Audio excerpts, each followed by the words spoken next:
America declares war on space. Donald J. Trump and U.S. government announced plans to branch off U.S. Air Force and introduce a brand new Space Corps. Americans from New York to Los Angeles have been rushing to their local recruiters to sign up to be a part of history.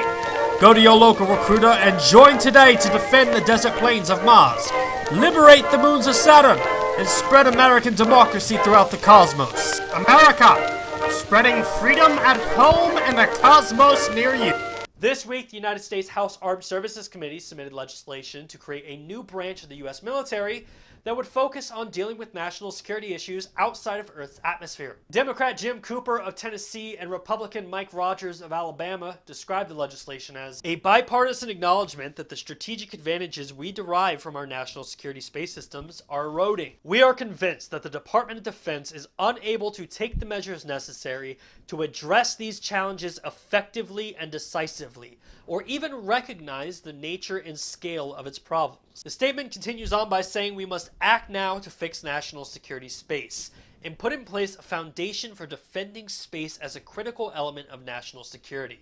Therefore, our mark will require the creation, under the Secretary of the Air Force, of a new Space Corps as a separate military service responsible for national security space programs for which the Air Force is today responsible.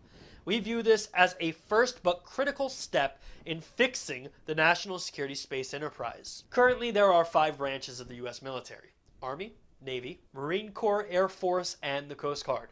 This legislation is hoping that the 6th branch of military, likely called the Space Corps, will be established by the year 2019.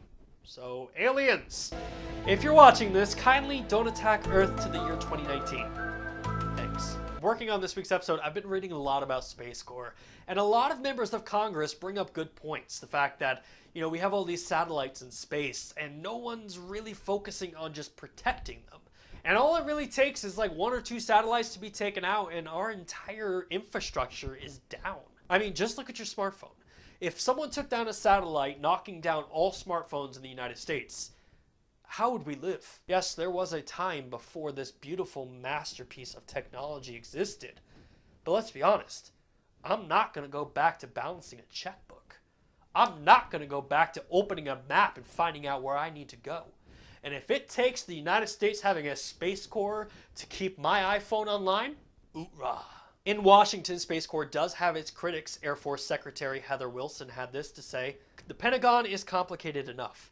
This will make it more complex, add more boxes to the organization chart, and cost more money.